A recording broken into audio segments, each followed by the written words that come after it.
The AOL supremacy. In the mid-90s, the internet wasn't a place you just went to, it was something you installed. America Online, AOL, dominated this era, largely thanks to an aggressive physical marketing campaign. They famously spent over $300 million to mail out CD-ROMs with free hours of internet. At one point, 50% of all CDs produced worldwide had an AOL logo on them. This section explains how AOL became the gatekeeper of the web. While we remember them for the iconic "You've Got Mail" notification, their dominance was built on a walled garden approach that eventually struggled against the open web. In the late 90s, AOL was so powerful that it actually acquired Time Warner in what remains one of the largest and later most disastrous mergers in corporate history. This era was about curated content. Users didn't search the wild web. They followed links provided by AOL's editors. It was a digital neighborhood where everyone had the same starting line. Capturing this vibe is essential because it contrasts so sharply with the chaotic freedom of the modern internet. It sets the stage for the search engine wars, showing that even a company that owned half the world's disks could be dismantled by a better algorithm. The Yahoo directory era. Before Google was a verb, Yahoo was the king. Unlike modern search engines that use automated crawlers, Yahoo began as a human, curated directory. Real people sat in offices and manually categorized websites into folders. It was essentially the yellow pages of the internet. If you had a site about vintage cars, a human at Yahoo had to approve it. This section highlights how Yahoo held the #1 spot for years by being everything to everyone: news, mail, and a web guide.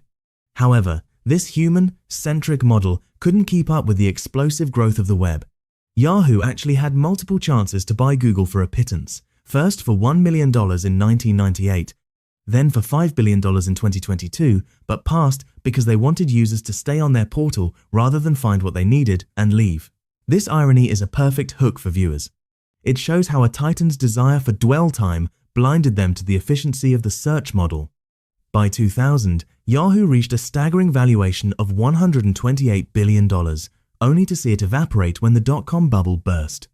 It marks the painful transition from curated human portals to cold, hard, algorithmic efficiency.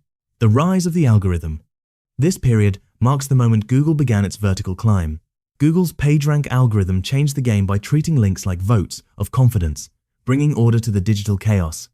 While competitors like AltaVista and Excite focused on keyword density, which was easy to spam by hiding text in white font, Google focused on authority. This section explores why Google's clean, white homepage was such a radical departure from the cluttered, ad-heavy portals of the 90s. Google's name is actually a misspelling of Google, the mathematical term for 1 followed by 100 zeros. The founders originally wanted to call the engine Backrub because it analyzed backlinks. Imagine telling someone to backrub it today. This era also saw the birth of Google Doodles, which started as a simple out-of-office message when the founders went to the Burning Man festival. By 2004, when Google went public, it was clear that the portal model was dead and the search model was the new global infrastructure. For an explainer video, this is the turning point where the internet stops being a hobby and starts being a utility. It's the birth of the answer engine that would eventually organize all the world's information. The social explosion, MySpace versus Facebook. The mid-2000s introduced a new metric for popularity: social connection. This section covers the meteoric rise of MySpace, which became the most visited site in the US in 2006, even surpassing Google for a brief moment. MySpace was a cultural phenomenon. Everyone had a top 8 and learned basic HTML just to make their profile glitter. But its reign was short-lived. Enter Facebook. While MySpace was chaotic and personalized, Facebook was clean, exclusive, initially for colleges, and required real names. MySpace's downfall was partly due to a massive $900 million ad deal with Google.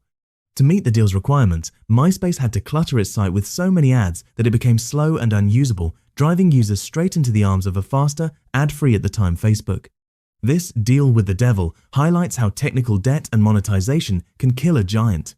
This section should emphasize the shift from what I'm looking for, search, to who I am, social, a psychological shift that permanently altered the web's landscape.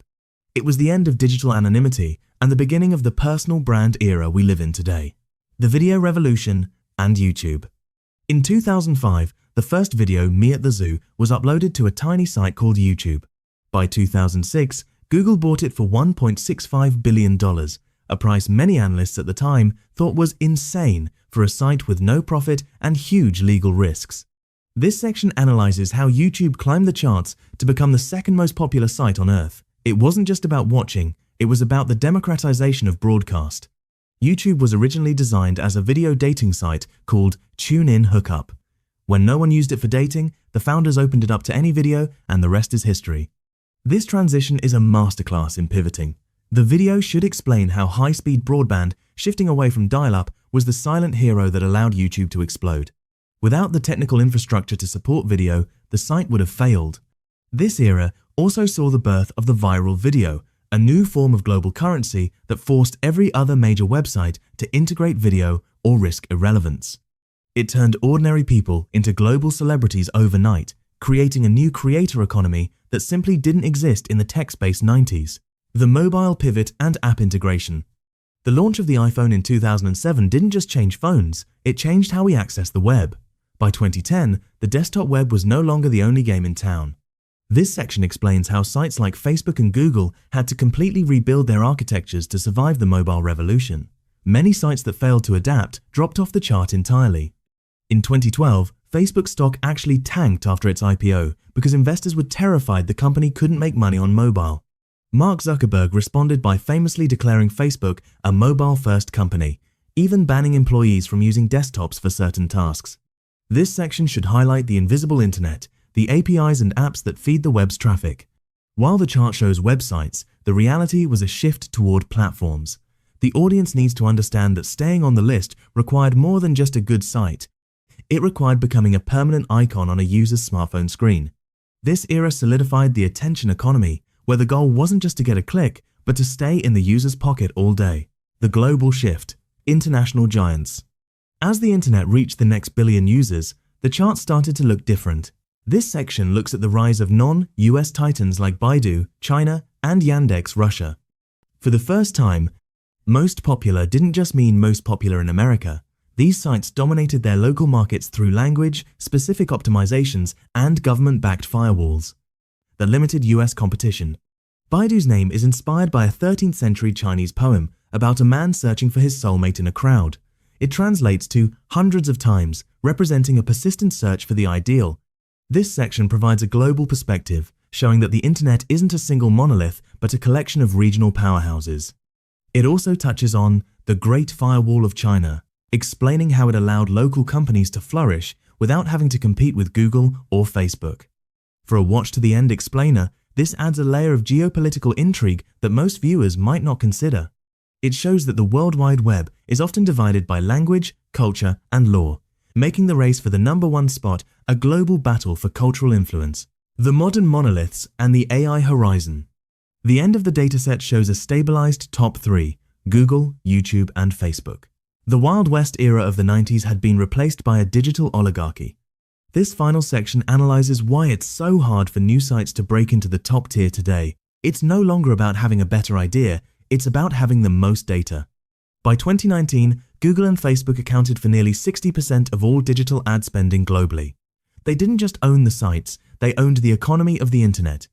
The video should conclude by looking at the hidden contenders, sites like Netflix or Wikipedia that have massive influence but different traffic patterns. Wrap up with a teaser for the 2020s, the rise of TikTok and AI. Mention how ChatGPT reached 100 million users in just 2 months, a feat that took Google years, hinting that the top 10 list is about to be disrupted all over again. This provides a satisfying full circle ending, suggesting that while empires seem permanent, the internet's only constant is change. The giants of 2019 might just be the AOLs of tomorrow.